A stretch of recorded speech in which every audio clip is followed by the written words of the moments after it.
주신 하나님의 말씀 사도행전 2장 22절로 36절까지 말씀입니다. 사도행전 2장 22절로 36절까지 말씀입니다.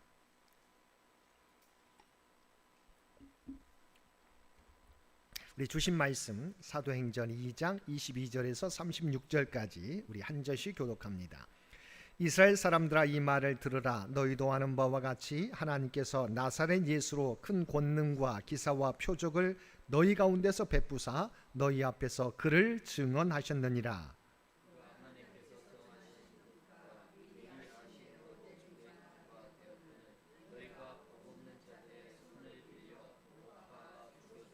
하나님께서 그를 사망의 고통에서 풀어 살리셨으니 이는 그가 사망에 매여 있을 수 없었습니다.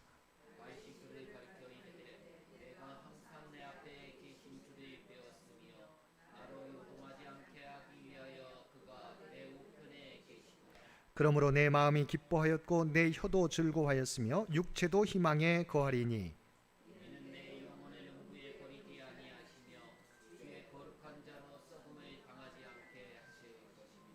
주께서 생명의 길을 내게 보이셨으니 주 앞에서 내게 기쁨이 충만하게 하시리로다 하였으므로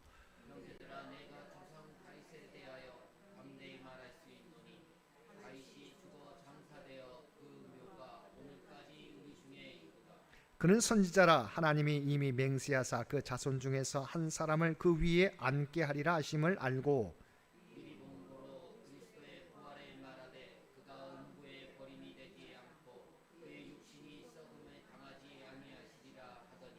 이 예수를 하나님이 살리신지라. 우리가 다 이 일의 증인이로다.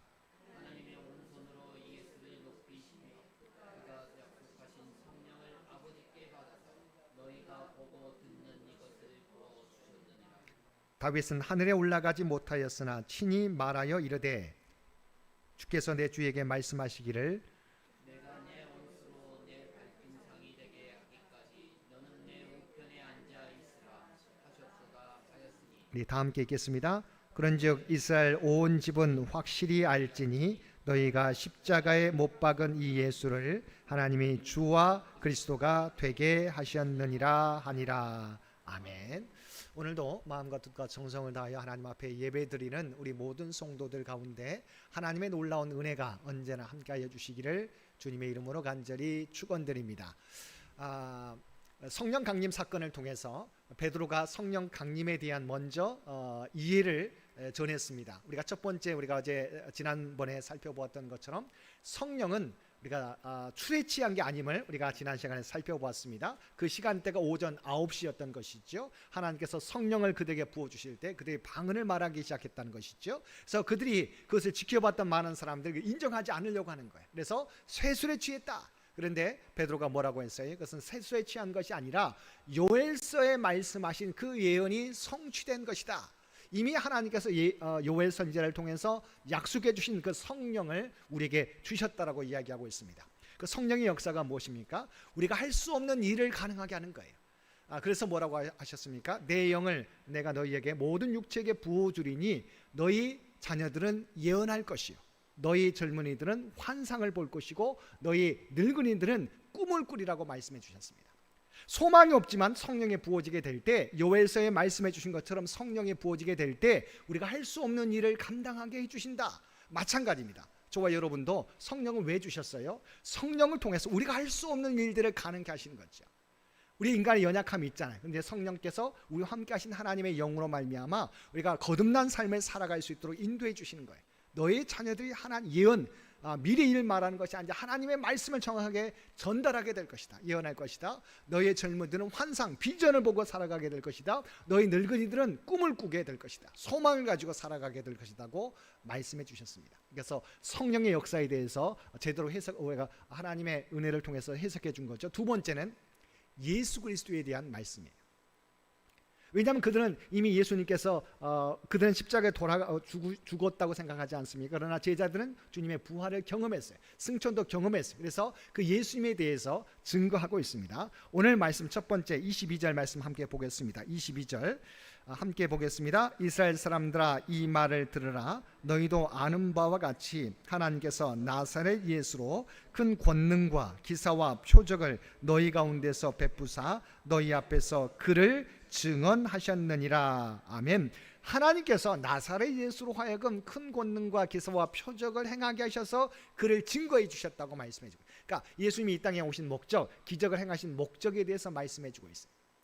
주께서는 우리가 알고 있는 것처럼 수많은 사람들을, 병든 자를 고치고 귀신을 쫓아내고 바람을 잠잠케 하고 오병이어로 5천 명을 먹이고도 12광주리를 남기는 능력을 보여주셨어요. 또한 죽은 자도 다시 살리는 능력을 보여주셨어요. 그런데 그 목적이 무엇이냐? 이런 능력이 있음에도 불구하고 그것이 목적이 아니었다는 것이죠. 큰 권능과 기사를 행하신 목적이 큰 권능을 행하신 목적이 뭐예요? 모든 병자를 고치실 수 있지만 그렇게 하지 않으셨어요.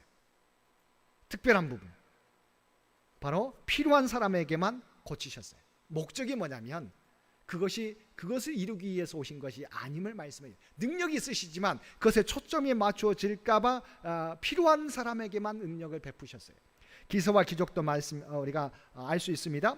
하나님 주님께서는 할 수 있지만 필요한 때만 말씀하셨어요. 필요한 때만 기적을 행하셨어요. 오병이어를 기적을 베푸시니까 사람들이 몰려오잖아요. 무엇하기 위해서? 예수님을 왕으로 세우기 위해서. 생각해 보세요. 오병이어로 5천 명을 먹여도 우리가 12광주를 남긴다. 그러면 이 땅의 경제 문제는 해결할 수 있는 것이죠. 오늘도 많은 사람들이 먹고 사는 문제 때문에 열심히 일하잖아요. 근데 예수님께서 오병이어로 5천 명을 먹이셨어요. 하나님께서 예수님께서 축사하시니까 오병이어를 가지고 나눠줬더니 5천 명을 먹이고, 그러니까 5천 명은 장정만이에요. 여인과 아이들 생각하면 최소한 2만 명이 넘는 숫자예요. 2만 명이 넘는 숫자를 먹여셨어요.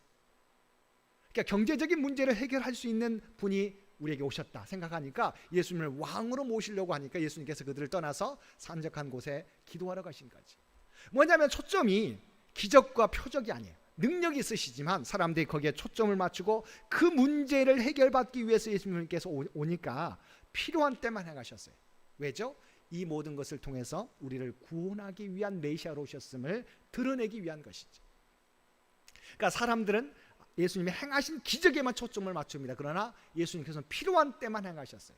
어떤 때요? 예수님이 메시아이심을 증거하기 위한 때만 드러내셨다는 것이죠. 그래서 오늘 말씀도 자 너희 가운데서 기사와 하나님께서 나사렛 예수로 큰 권능과 기사와 표적을 너희 가운데서 베푸사 너희 앞에서 그를 증언하셨느니라. 누가요? 하나님께서 이 모든 기적과 기사를 통해서 무엇 되심을? 우리의 메시아 되심을, 우리의 구원자 되심을 증언하셨다고 말씀해주고 있어요. 베드로는 이미 십자가에 죽으셨지만 부활하시고 승천하신 예수님에 대해서 많은 유대인들 앞에서 담대하게 전하고 있어요.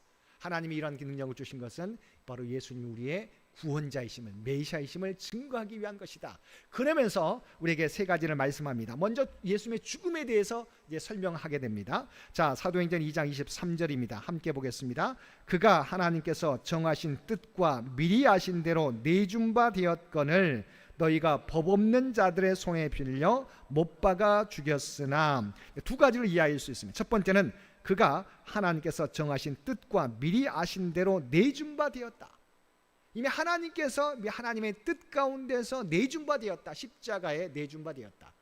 이미 우리가 이사야 53장에 나와 있는 말씀, 자 우리 PPT 보시기 바랍니다. 이사야 53장 4절과 5절 말씀, 하나님의 뜻대로 십자가에 내어주신 바 되었어요. 그 말씀 함께 읽겠습니다. 그는 실로 우리의 질고를 지고 우리의 슬픔을 당하였거늘 우리는 생각하기를 그는 징벌을 받아 하나님께 맞으며 고난을 당한다 하였노라. 그가 찔림은 우리의 허물 때문이요 그가 상함은 우리의 죄악 때문이라. 그가 징계를 받음으로 우리는 평화를 누리고 그가 채찍에 맞음으로 우리는 나음을 받았도다.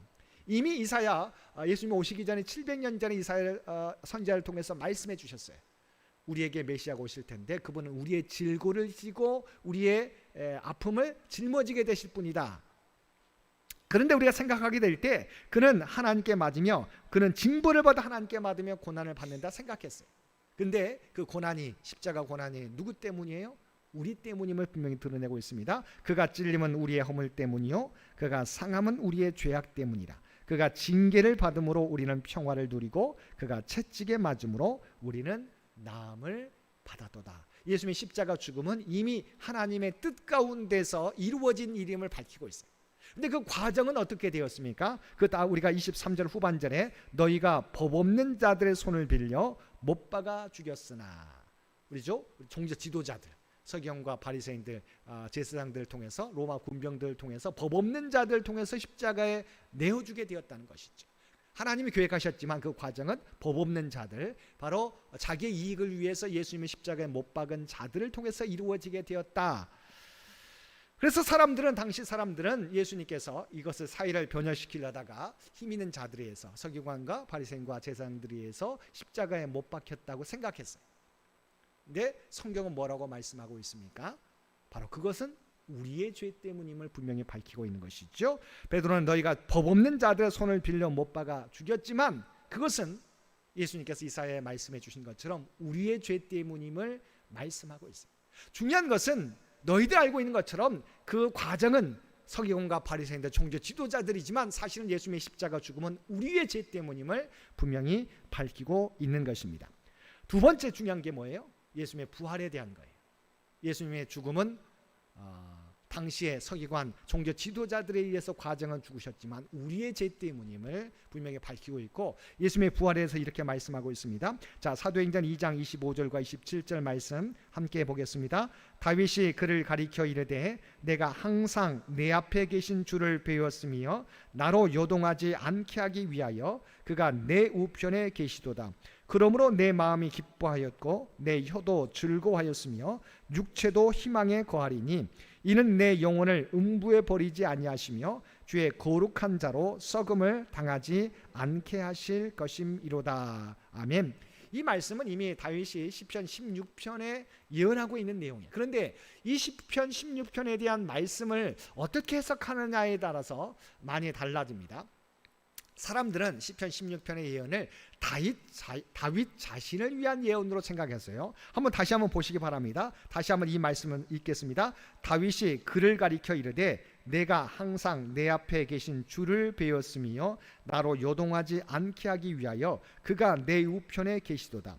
그러므로 내 마음이 기뻐하였고 내 혀도 즐거워하였으며 육체도 희망에 거하리니 이는 내 영혼을 음부에 버리지 아니하시며 주의 거룩한 자로 썩음을 당하지 않게 하실 것이미로다. 이 예언이 많은 사람들은 다윗 자신에 대한 예언이라고 생각해요. 그렇게 해석도 돼요. 그런데 이 예언은 다윗 자신에 대한 예언이 아니라 우리에게 나타나실 메시아에 대한 예언이라고 이야기하고 있는 것이죠. 그래서 베드로는 이 시편 16편의 말씀을, 다윗의 이 예언을 바로 오늘 말씀에 이야기하고 있는 것입니다. 다시 인용하고 있어요. 제가 PPT에 적어놨는데요. 베드로가 이 시를 인용한 것은 두 가지 이유 때문이에요. 첫 번째 뭐예요? 예수님이 메시아 되십니다. 바로 이 다윗의 예언이 다시 우리에게 오실 메시아에 대한 예언, 그래서 그분이 예수님임을 이야기하고 있습니다. 두 번째는 예수님의 죽으심과 부활이 우연히 이루어진 것이 아니라 이미 천여 년 전에 다윗을 통하여 예언된 것과 같이 하나님의 뜻 가운데 이루어졌음을 우리가 논증하기 위해서 이 다윗의 시를 베드로가 인용하고 있어요. 그래서 왜 이것이 다윗의 예언이 자신에 대한 예언이 아니라 예수님에 대한 예언인지 29절에 나와 있습니다. 자, 사도행전 2장 29절 함께 보겠습니다. 형제들아, 내가 조상 다윗에 대하여 담대히 말할 수 있노니 다윗이 죽어 장사되어 그 묘가 오늘까지 우리 중에 있도다. 아멘. 자, 사도행전 2장 25절 27절 말씀에 보면 내 영혼을 음부에 버리지 아니하시며 주의 거룩한 자로 썩음을 당하지 않게 하실 것이미로다. 이 말은 이것이 다윗 자신에 대한 예언이면 다윗도 죽지 않고 부활하겠죠. 물론 우리가 하나님 나라에 우리가 간 것 우리가 고백하지만 다윗이 죽은 그대로 있다고 하는 것이죠. 그래서 29절에 다윗이 죽어 장사되어 그 묘가 오늘까지 우리 중에 있도다. 다윗은 부활한 게 아니라는 것이죠. 그래서 다윗의 그 예언의 말씀은 자신에 대한 예언이 아니라고 하는 것이죠. 그래서 다윗은 죽어 그 묘가 우리 중에 있다고 하는 것은 이 시편 16편의 예언이 자신에 대한 예언이 아니라 우리에게 오실 메시아에 대한 예언임을 증거하고 있다는 것이죠. 그래서 그 예언대로 사도행전 2장 32절입니다. 이 예수를 하나님이 살리신지라 우리가 다 이 일의 증인이로다. 시편 16편은 다윗의 자신에 대한 예언이 아니라 우리에게 오실 메시아에 대한 예언인데, 그 말씀 그대로 예수님께서는 하나님께서 죽은 자 가운데 다시 살리셨다. 그 부활의 증인 누구예요? 바로 자신들이라고 이야기하고 있는 것이죠. 우리가 잘 알고 있는 것처럼 여인들, 예수님의 무덤가에 가서 예수님의 장사 지내고 했던 여인들이 첫 번째 목격했고, 또한 베드로와 11제자죠. 가룟 유다를 제외한, 그 다음에 500여 형제가 예수님의 부활을 증언했어요. 그러니까 증인이에요. 바로 바라보게 되었던 것이죠. 제가 또한 엠마오 가는 두 제자도 함께 부활의 증인이었다는 것이죠. 바로 예수님의 부활은 이미 다윗이 예언하고 있는 그대로 하나님께서 부활시키셨고, 우리가 그 증인인 것을 분명히 말씀해 주고 있습니다. 세 번째는 성령에 대한 것이에요. 이 성령, 예수님께 우리에게 부어주신 성령은 바로 앞에서 살펴보았던 것처럼 요엘 선지자가 예언한 예언의 성취라고 살펴보았지 않습니까? 그런데 그 성령이 누구를 통해서 이루어졌는지 말씀하고 있습니다. 자, 2장 33절 말씀입니다. 하나님이 오른손으로 예수를 높이시매 그가 약속하신 성령을 아버지께 받아서 너희가 보고 듣는 이것을 부어주셨느니라. 아멘. 자, 베드로는 우리에게 임한 성령, 오순절 마가의 다락방 임한 성령에 대해서 정확히 이야기하고 있습니다. 다시 한번 보겠습니다. 하나님이 오른손으로 예수를 높이심에 부활시키셨다는 거죠. 그가 약속하신 성령을, 하나님께서 요엘 선지자를 통해서 약속하신 성령을 아버지께 받아서, 아버지 하나님께 받아서 너희가 보고 듣는 이것을 부어주셨네요. 그럼 누가 받았다는 거예요? 아버지를 통해서 우리가 이 성령을 아버지께 받았다. 예수 그리스도가 아버지께로 받아서 우리에게 성령을 부어주셨다고 말씀해주고 있습니다. 그러니까 자, 예수님께서 우리를 위해 십자가에 달려 돌아가셨습니다. 그런데 다윗이 예언한 대로 우리 하나님께서 예수님을 다시 살리셨습니다. 부활시키셨습니다. 또한 뿐만 아니라 우리에게 약속한 요엘 선지자를 통해서 약속해 주신 것을 하나님께로부터 예수님께서 받아서 우리에게 부어주셨다고 말씀해주고 있습니다. 자, 이 모든 것이 증거하고 있는 것이 무엇입니까? 예수님이 우리의 메시아이심을 증거하고 있다고 말씀해 주고 있는 것이죠. 그래서 사도행전 2장 36절입니다. 함께 보겠습니다. 그런즉 이스라엘 온 집은 확실히 알지니 너희가 십자가에 못 박은 이 예수를 하나님이 주와 그리스도가 되게 하셨느니라. 아멘. 그러니까 성령의 임재를 통해서, 성령 강림 사건을 통해서 베드로가 분명하게 예언하고 있어요. 분명하게 증언하고 있어요.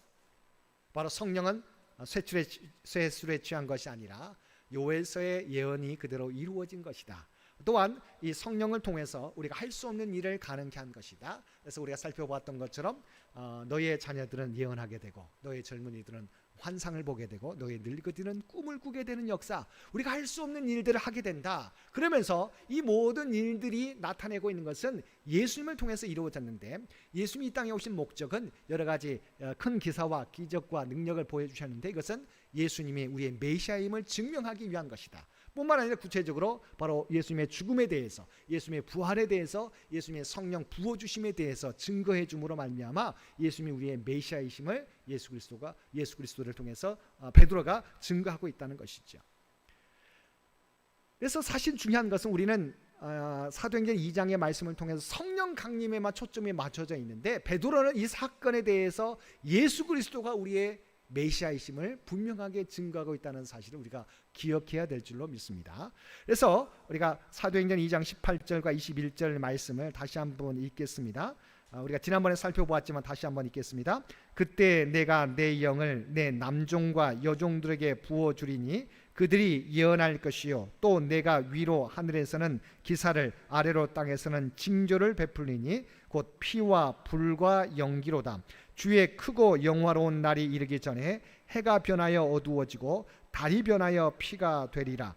누구든지 주의 이름을 부르는 자는 구원을 받으리라 하였느니라. 아멘. 그래서 두려워하지 말라는 것이죠. 당시에 예수 믿는 자들도 당연히 우리가 박해를 받았습니다. 우리가 잘 알고 영화에서 많이 보았지 않습니까? 예수 믿는 자들이 잡혀서 고문을 당하게 되고 또한 사자굴에 던져지게 되는 것을 우리는 많이 보게 되었습니다. 그런 일이 당할지라도 우리는 성령께서 함께 하신다고 하는 것이죠. 핍박과 박해가 몰려올지라도 우리가 할 수 없는 일을 담대하게 우리가 전할 수 있게 된다. 그러면서 마지막 말씀이 중요합니다. 함께 마지막 말씀 보기 바랍니다. 누구든지 주의 이름을 부르는 자는 구원을 받으리라 하였느니라. 우리 본문 마지막 말씀이죠. 누구든지 주의 이름을 부르는 자는 구원을 받으리라 하였느니라. 아멘. 이것이 이 성령 사건을 통해서 베드로가 다시 한번 유대인들에게 모인 사람들에게 증거하고 있다고 하는 것이죠. 저와 여러분도 마찬가지입니다. 저와 여러분은 그리스도 십자가 은혜로 구원을 받았습니다. 그런데 여전히 우리 안에는 우리의 연약함, 우리의 연약한 본성이 남아 있죠. 그럼에도 불구하고 하나님께서 저와 여러분에게 사명을 맡겨주셨어요. 그런데 중요한 것은 세상 끝날까지 성령께서 우리와 함께 해주실 뿐만 아니라 우리에게 성령이 능력을 발할 수 있도록 너희의 자녀들이 예언하게 된다고, 너희의 젊은이들이 환상을 보게 된다고, 너희 늙은이들이 꿈을 꾸게 된다고 말씀해 주고 있어요. 이것은 우리에게 구원해 주실 뿐만 아니라 세상 끝날까지 우리가 동행해 주시고 능력을 통해서 우리가 담대하게 주의 사명을 감당할 수 있도록 인도해 주신 거예요. 그러니까 성경에 나와 있는 모든 제자들이 그럼 행했던 일들이 저와 여러분도 행할 수 있도록 인도해 주셨다는 거죠. 또 분명한 것은 누구든지 주의 이름을 부르는 자는 구원을 받게 된다고 말씀하고 있습니다. 누구든지 예외가 없어요. 우리는 연약하지만 넘어지지만 누구든지 그리스도를 나의 구주로 고백하는 자들, 주의 이름을 부르는 자는 구원을 받게 된다. 여기에 소망이 있는 것이죠. 지금까지 믿지 않았던 자들에게, 또 지금까지 잠시 믿었다가 잠시 과거로 우리의 세상으로 나갔던 사람들도 상관이 없어요. 그들 모두가 우리가 주님을 증거하게 될 때, 그들이 또한 나의 구주로 주님을 고백하게 될 때 구원을 받게 된다고 성경은 말씀하고 있는 것이죠. 우리 장로님께서 기도해 주셨습니다. 정말 하나님의 은혜 가운데 정말 우리가 백주년 행사를 마쳤지 않습니까? 얼마나 우리가 바랬던 우리의 재단이 정말 가득 차는, 우리가 예배드렸던 예배당에 가득 차는 모습 가운데 하나님께 영광의 예배를 드렸어요. 우리 모두가 정말 그 모습을 보면서 얼마나 기뻤습니까? 매 주일마다 이러한 역사가 이루어지기를 바라지 않습니까? 우리의 힘으로는 부족하지만 우리가 정말 하나님을 믿고 정말 하나님을 의지하며 나가게 될 때 우리 가운데 계신 성령께서 그 일을 이루어 주실 줄 믿습니다. 포기하지 마시길 바랍니다. 그래서 우리 지난 시간 우리 구형 인도자 교육에서도 살펴보았지만 진정한 믿음은 뭐냐면 보이는 것으로 믿는 게 아니에요. 보이는 것으로 행하는 게 아니에요. 믿음으로 행하게 될 때 바로 그것이 진정한 믿음의 역사가 나타나게 되는 것이죠. 그러니까 환경을 조건과 환경을 우리가 바라볼 때가 있어요. 인간인지라. 그런데 하나님의 역사는 보이는 것으로 이루어지는 게 아닙니다. 믿음으로 이루어지게 되는 것이지요. 오늘 말씀을 꼭 기억하시고 베드로가 이 말씀을 전했던 사실을 마음판에 새기면서 우리 혼자의 힘이 아니다. 성령께서 우리와 함께 하신다는 사실, 또한 예수 그리스도를 부르는 자마다 구원 얻게 된다는 사실을 기억하시고 우리의 자녀들에게, 계속해서 우리의 지인들에게, 우리가 알고 있는 성도들에게 주님을 증거하며 살아가는 저와 여러분 모두가 되시기를 주님의 이름으로 간절히 축원드립니다. 함께 기도드리겠습니다. 사랑 안에가 충만하신 아버지 하나님, 성령 강림을 통해서 베드로가 우리에게 전해준 그 말씀을 통해서 우리가 다시 힘을 얻게 하여 주시옵소서. 우리의 모습만 바라보지 않게 도와주옵소서. 환경과 조건만, 우리의 눈으로 보는 것만 의지하지 않게 도와주시고 우리와 함께 하시는 하나님, 우리와 함께 하시는 성령님을 의지하여 주의 말씀을 담대히 전하는 우리 모두가 되게 하여 주시옵소서. 100주년 예배 때 우리가 누렸던 그 기쁨이 앞으로도 우리 청년재단을 통해서 이루어질 수 있도록 역사하여 주시옵소서. 또한 연약한 주의 백성들을 기억하여 주시고 주님을 바라보며 간구하게 될 때 하나님께서 응답하여 주시고 놀라운 치유와 회복의 역사를 허락하여 주시옵소서. 살아가는 자녀들이 아버지 하나님 하나님의 비전을 품고 준비하며 시험을 준비합니다. 아버지 하나님 그들에게 하나님의 지혜와 능력을 부어주시옵소서. 낙심하지 않게 도와주시옵소서. 하나님을 의지함으로 최선을 다하여 하나님의 영광을 드러내는 귀한 자녀들 모두 될 수 있도록 그의 앞길을 주장하시고 인도하여 주옵소서. 이 모든 간구 우리를 구원하여 주신 예수님의 이름으로 간절히 기도드리옵나이다. 아멘. 우리 다 함께 찬송 95장 함께 찬송 부르시겠습니다.